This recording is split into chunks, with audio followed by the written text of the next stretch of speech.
it's a big week. Okay, guys, I'm ready when you are.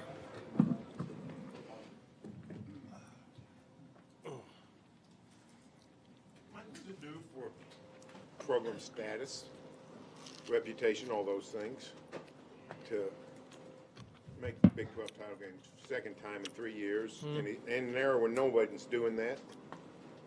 I mean, there's a lot of parity. I mean, Texas hadn't made it 5 years, 6, whatever.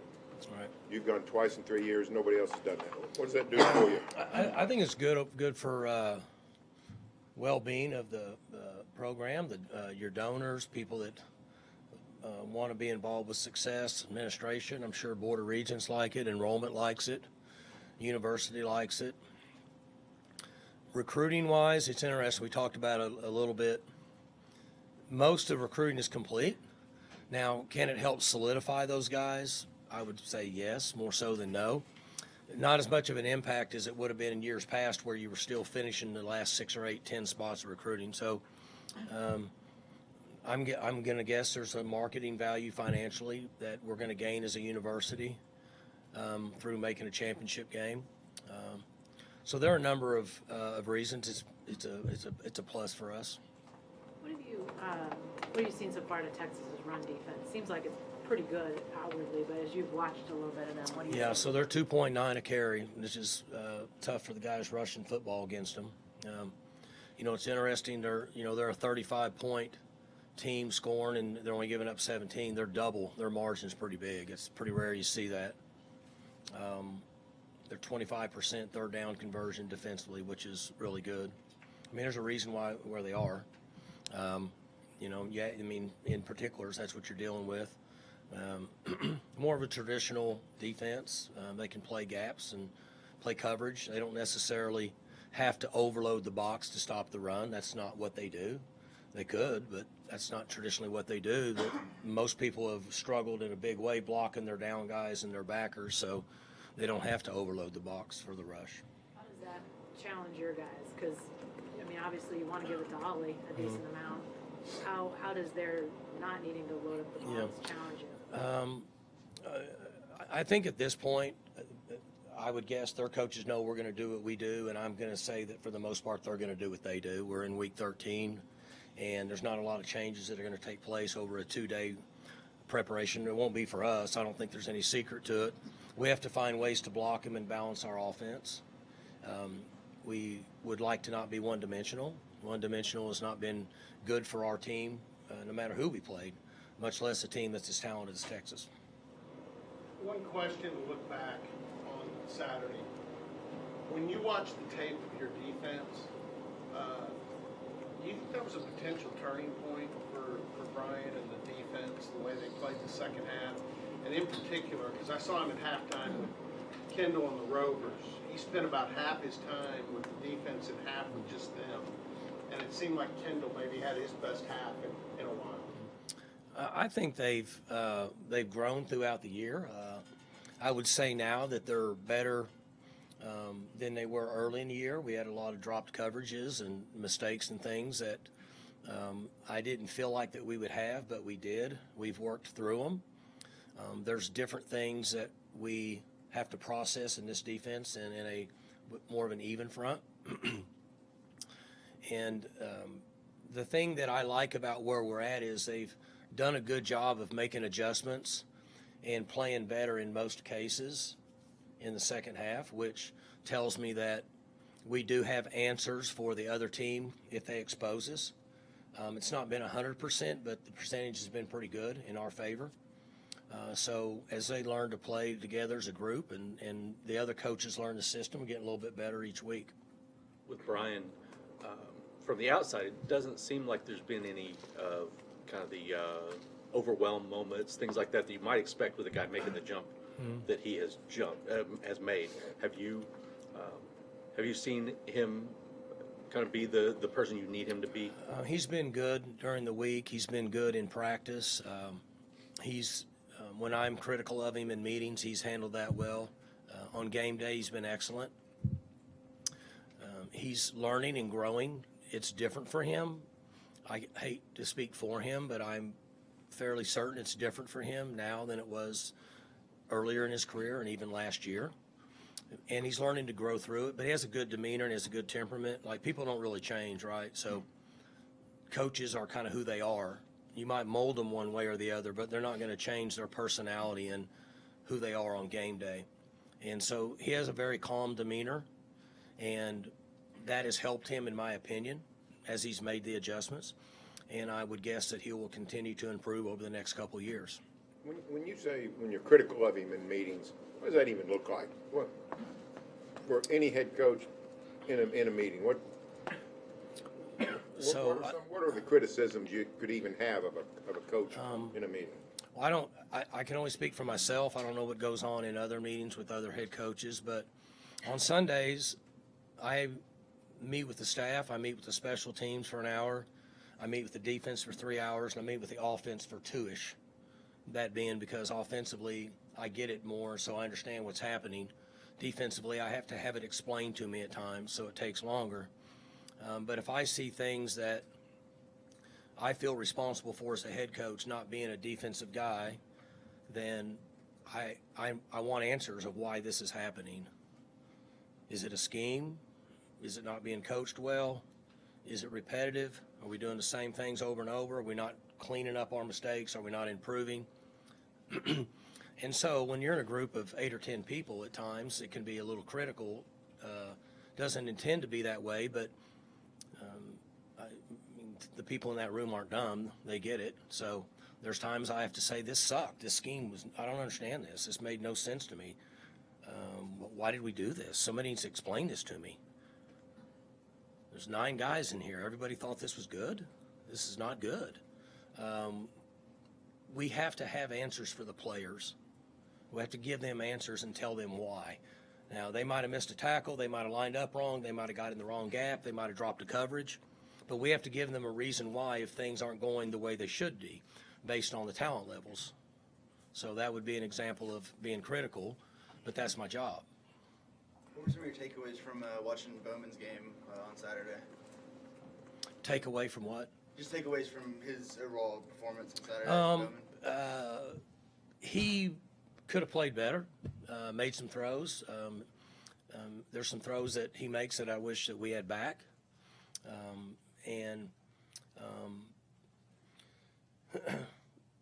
The conditions that we were in with the weather and the wetness of the ball and then being behind by multiple scores are difficult for a quarterback. So that worked against him a little bit. But in the end, he started to play pretty well and distribute the ball over the last 8 minutes of the game, which helped us find a way to win. Jaden Nixon made a big play on that fourth down. Just kind of what did you think of that play when he caught the ball and then obviously him finishing? A play we had in for that situation for him. He's a good receiver. He's a good runner, and he's smart. He understands. And when he got near, that must be Sarkeesian around or somewhere. When he got near the first down marker, you saw he knew exactly what to do, where he dropped his pads and ran through it and knew that he just needed to get that 1.5 yards. It was a really good football play, a big play and a really good football play.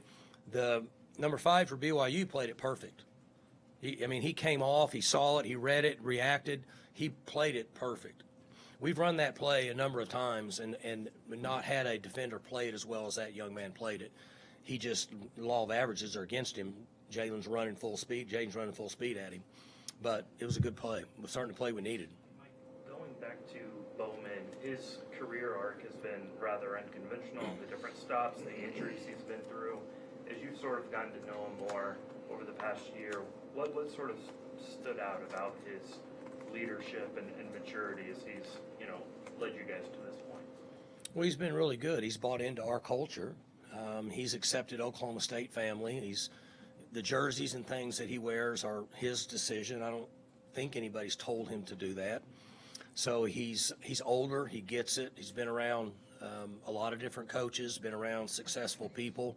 So some of that is he's smart enough to let that wear off on him and then be able to implement it in a new system and a new environment, which he came into. Are you worried at all, Mike, or is he mature enough going back home playing a big game close to his hometown, that, you know, he's going to be able to keep all that aside and be able to perform? I don't think it'll be an issue with him. We have a number of guys that fall in that category. Ollie falls in that category. He can throw a baseball and hit his stadium from there. So we have a number of guys from there. I think that'll benefit us. I would hope that it wouldn't make the stage too big for them. I don't really see that happening with our team. I think they'll be fine. And with him being as old, as mature as he is, he should be able to go out and function like we want him to. Mike, you've had a lot of success against Texas. Can anything from the past or the way you guys have handled business against that program give the team confidence going into this weekend, or is that just talk for us looking back? You know, it's hard to determine what goes on in so many of their minds, you know. I would rather go into this game with some success over the history than go into this game and have been 0 for 16 against them, unless you just want to play the odds and think eventually you were going to win. So, you know, I'm going to tell them it's about the process. It's been that way every week. If they get distracted much on anything at all in outside circumstances and lessen their chance to prepare, it could be an issue more than what we've done over the past.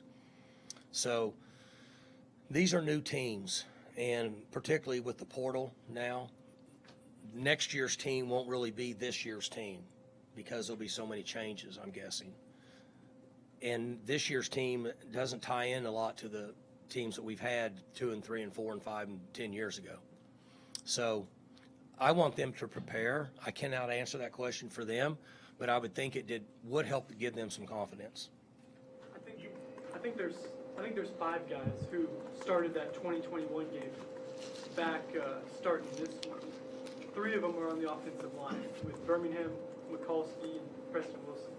With the way that game in 2021 ended, like 1 yard away, and the way UT stops the run, is this going to be kind of maybe an opportunity for redemption, full circle moment for those 3 guys up front? Are you talking about the championship game?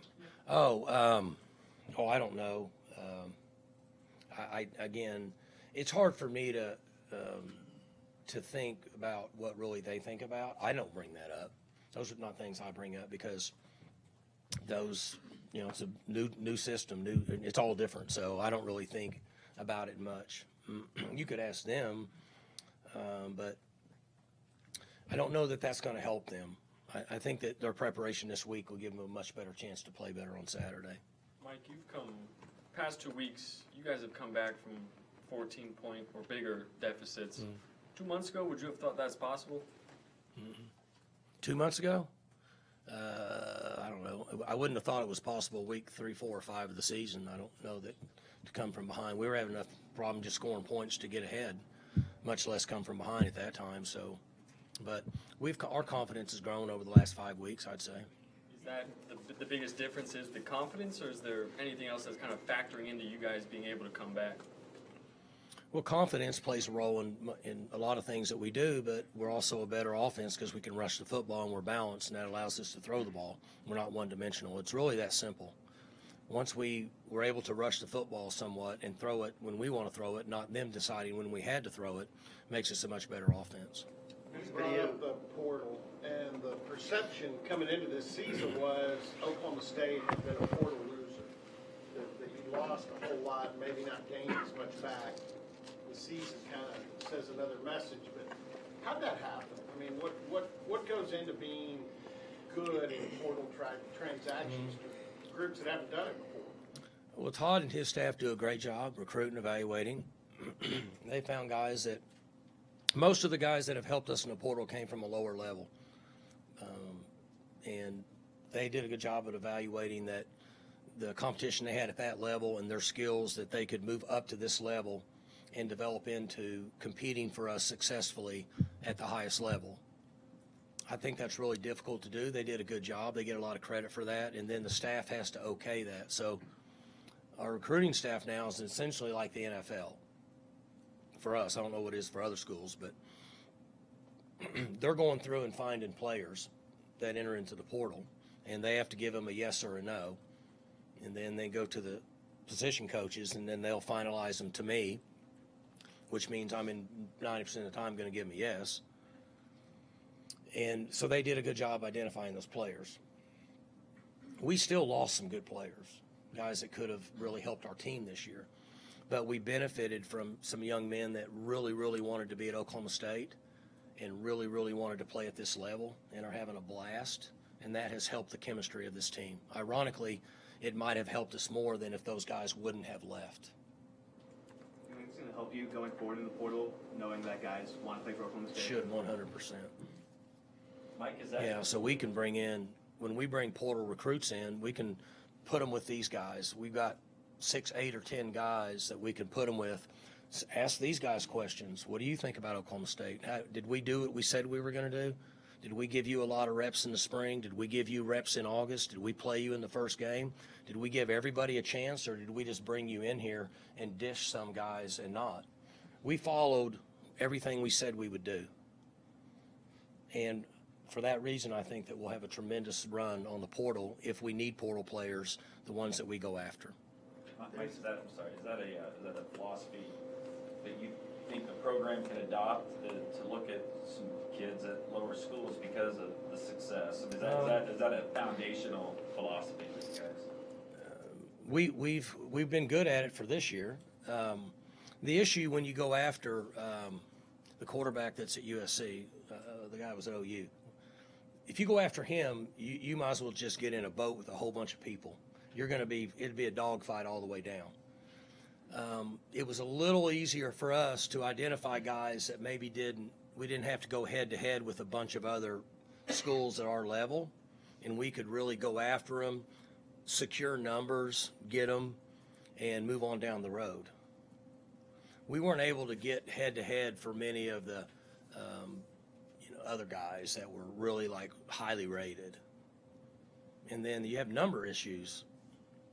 That's the reason the portal's difficult, because you have midterm scholarship numbers you have to meet by the NCAA, and that has to balance your current roster, your returning roster, your potentially returning 6th or 7th year guys, and incoming portal guys. That's where it's extremely difficult. So you have to be careful about trying to keep your cards hidden for too long and wait for guys that have multiple offers, and then other guys are gone, and you go back and this guy leaves, and now you don't have anybody. So that's why we ended up going that route. Plus, we liked the guys that we saw. We liked them. We thought they were good enough. Is there an element, Mike, Saturday to you carrying a pretty heavy banner for the Big 12? I think Marshall asked you about this after the game Saturday night. I want to circle back. No. Texas and OU are going to the SEC, and we'll be in the Big 12 next year no matter what. There's no element of Big 12 versus SEC to this at all? No. Is that because you don't want to go there, or you really don't believe there is? I just don't think the people that matter the most are the players we recruit, and they recruit, and I don't think they care. I think they go to the schools for whatever reason, and the SEC versus Big 12 or Big 10 or Pac-12, I don't think they care. I just don't think it's a factor anymore. How about this, football-wise? Because Texas, you've been asked already a couple of times about their run defense. Those two big guys in the middle, like Murphy and Sweat. They look almost like they should be playing for Alabama or Georgia, as active and big as they are. Are you playing against an SEC type defense? When you talk about that, it's fair to make that assessment, because the majority of the teams that play in that league will have more girth and mass up front in their front six. And Texas has always had that. I mean, we've played them for years.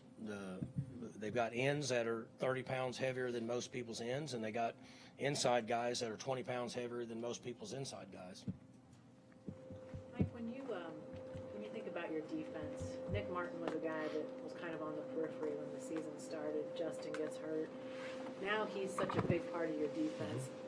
How has that changed what you guys have been able to do defensively, what those 10 other guys on the field are able to do? Well, Nick and Xavier both have had unbelievable years for us. I think Nick's at like 120-something tackles. It's crazy. I mean, we talked about Malcolm Rodriguez and nobody ever been able to do anything like it again. He's got Malcolm Rodriguez numbers.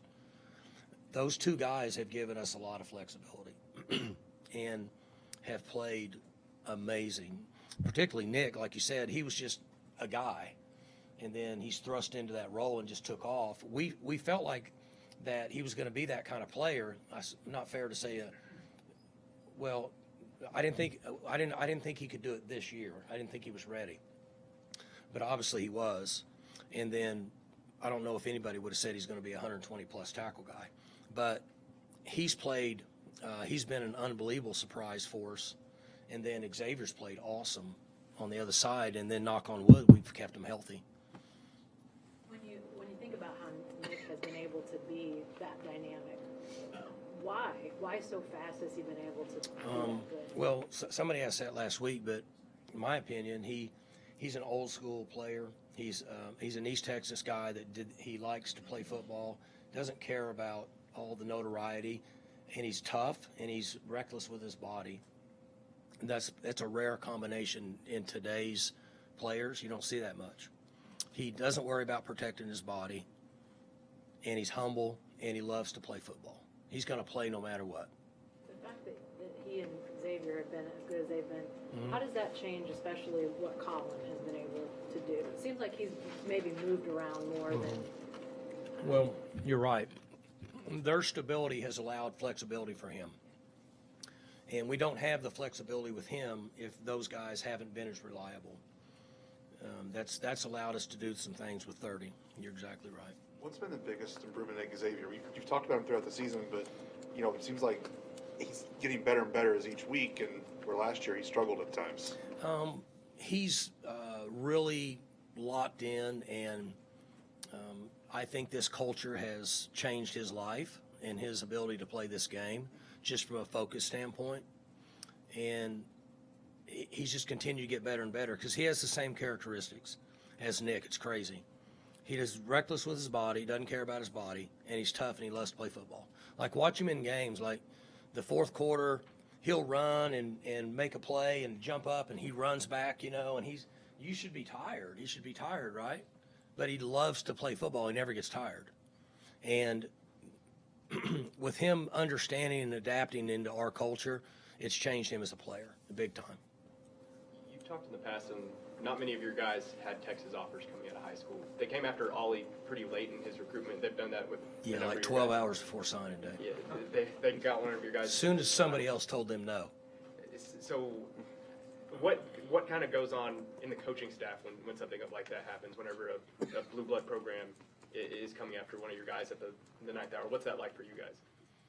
And why do you think you're able to keep Ollie? Well, I mean, nothing. I mean, they're going to pick the phone up and call and offer him, and if he's going to go Texas, he can go to Texas. So, like, they might text me and say, hey, Ollie Gordon got an offer from Texas, and then I'll text him back, that's great. I mean, there's nothing I can do. Like, I'm not going to get on the phone and talk him out of it. If he's going to go, he's going to go, for the most part. So, is it a little uncomfortable? Sure it is, but the one thing in recruiting now that's different is the availability of phones and FaceTime and all the ways that young men can communicate with coaches all the time.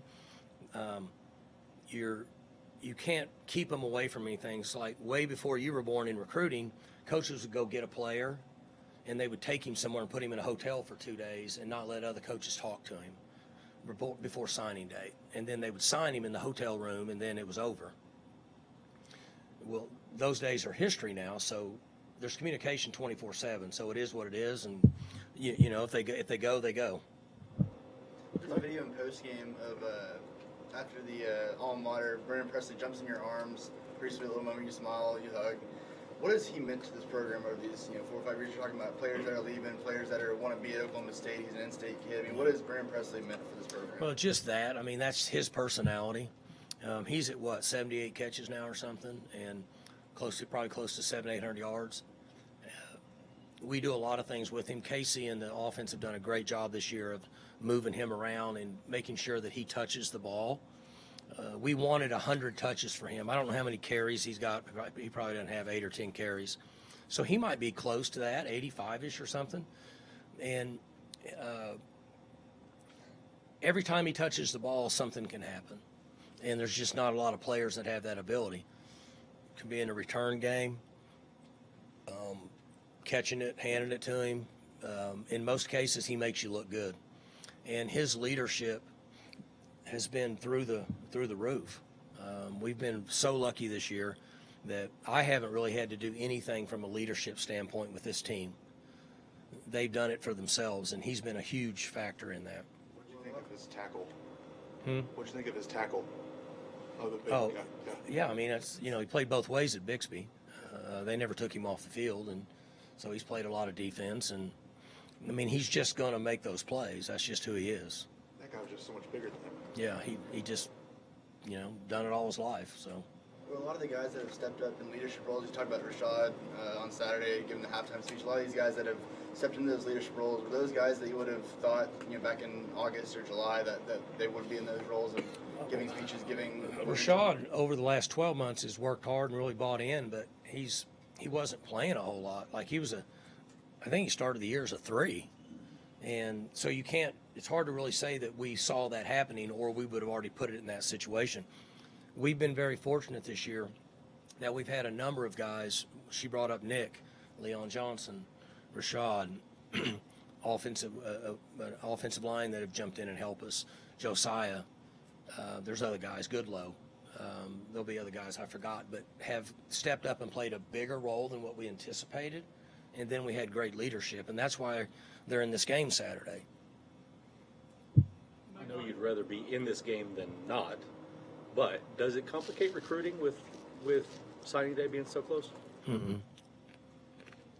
This is better. This is like the question Barry answered, and I said most of recruiting's over, but I still think it's better than not being in the game. And we had this discussion this morning, so we have to start making plans on where to go next week. Right now, like when the game's over, everybody's going to scatter in recruiting. So if we're out a couple days later based on being in this game and we lose a recruit over it, then I don't really want him here anyway. Because to me, that's not what we're looking for in this culture. That doesn't fit what we're looking. Doesn't mean he's a bad kid, doesn't mean he's not a good player. That's not what we're looking for in our culture. Hey, pardon me if this is too obvious a question, but how do you block those two guys up front, Garrett and Luke? We can double team them some. Can let the widest guy go and double team them and let that guy try to run and make a tackle. And we can do what we've done the last 15 years, which is block them. So you got to block a 3 technique, not necessarily a 3 technique that has that uniform on. Go block them. Have you faced anything like it this year? Like them? Like those guys? Like Well, this we've played them 10, 12. How many years? We played them a bunch of times. They're this way all the time. They've been this way for a long time. I don't know. When I first started playing them as a head coach 20 years ago, was Mac Brown the coach? Mac Brown was the coach there. They were top 5 in the country pretty much every year for a while. They got good players. I got a lot of respect for them. Sark does a good job. They're well coached. You didn't even bring up their punt return. They're plus 300 yards in punt return. Plus 300. Number 1. So that's like an amazing stat. It is what it is. Got to get down there and cover. Got to tackle them, get them on the ground. I don't know if this guy said this to you, but Justin Wright, the injured linebacker, was in the locker room celebrating. And he came up to me and he said, I'm okay with this. In fact, I'm happy. If me being hurt was part of this story to get to where this team is, I'm okay with it. I've never had a kid say, I'm okay with being hurt if that's part of it. He's been really good for us, and I'm very thankful that he gets another year. He's been great, and it's difficult when you're his age and you're mature and you get hurt. That's a setback. You got to really bow up. You got to really look for the best side of life in his situation. He's been great. he was the first one that met me when I got in the tunnel after the game. You know, he had his hunting stuff on, and he was hugging us, and so it's awesome for those guys, you know. And then it's good that they get a chance to play again next year. Is that official? That he gets to come back, or is that? I think he'll be back next year. I mean, I don't know if anything's official until they start the process of. I think that starts after the semester, but he missed pretty much the entire year, so I would say that he'll get a chance to come back.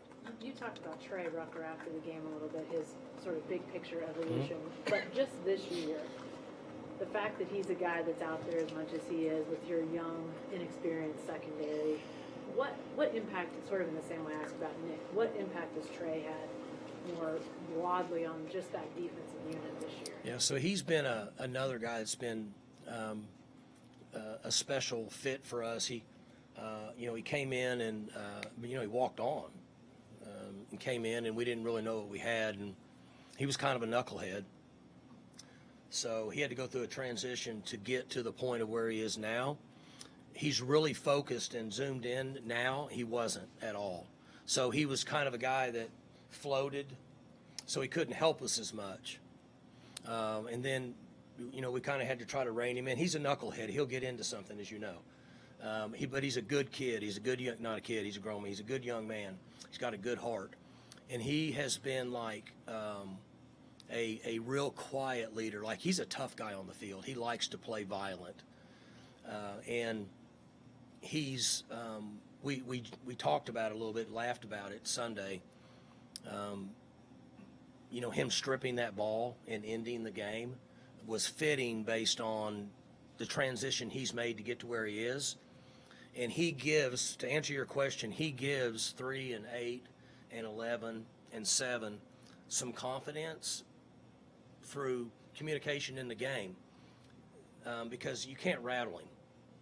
Like, when, you know, there's times during the season he got beat for touchdowns and stuff, and he comes off the sideline and he knows what happened. He knows what he should have done for that not to happen. He knows how to correct it, and he never changes his demeanor, and he goes back out and plays again. So he's matured. Did you think he would get to the point where, I mean, it sounds like maybe you thought spot duty for a while with him. No, that's right. Was there a point where you felt like he turned a corner and you said, okay, he can play 60 snaps or whatever? So we thought he would be a 40-play-a-game guy starting the year, and then he really made a transition and doing things, and he's been pretty focused on things that matter, and so we added that. The guys that play a lot are the guys that we trust, certainly, at every position. And so as he gained trust and was a productive player, he was the player of the game for us against BYU on defense. Then they play more. So Let's talk about Texas' defense offensively. What kind of challenges they present? What have you kind of seen from Texas' offense? Well, I mean, they're 35 a game, and they don't play fast. So if they played fast, they'd be 50-ish a game, in my opinion, over the more numbers and snaps they would get. I mean, he wants to run the football. He's always wanted to run the football. He's gonna max protect. He's gonna throw the ball down the field 8 to 10 times a game. He's gonna max protect and run those guys down the field, try to throw the ball over your head and get big plays. He's gonna run his own plays. He's gonna run his counter, and he's gonna stay in his box. That's what he does. He's gonna use his tight ends. He's gonna move them. He's gonna block down. He's gonna drag them across the field. That's what he does, and he pretty much stays in his box. What have you seen from yours? Because he struggled here last year, he turned it over a lot. Is it just normal young guy getting older? Yeah, he's playing better with reps. He's like most guys you watch as they progress in this conference, and they get, you know, you watch them early in their career, and you're like, then 2 years later, you're like, guy's pretty good, you know, and he's kind of progressed in the same manner. 3 of your guys, Presley, Gordon, and Leon Johnson, they kind of went out to like the tent deal where all the students were camping out. I don't know if you saw that, but did you see that scene? I counted like 140 tents out there where students were camping out for tickets. I was unaware of, I'm not sure, what are you talking about, before the game? No, last night there were like 140 tents of students camping out for tickets for the championship game. I just wondering what type of student tickets were on sale. Oh. I was wondering what type of fan support you were seeing. What fan support you were expecting. Well, they went out there, what were they doing? I mean, just hanging out? Presley was driving the Gator and Ollie had the boombox, taking pictures and stuff. Well, then that's what they were doing. I was unaware of all that. I was in there. Where was this at? All around the stadium. Oh, that's perfect for Ollie, the boombox. Would you rather have Presley driving than Ollie? Was Ollie driving? I think it was Presley driving. Then I'm better off. Let Ollie ride.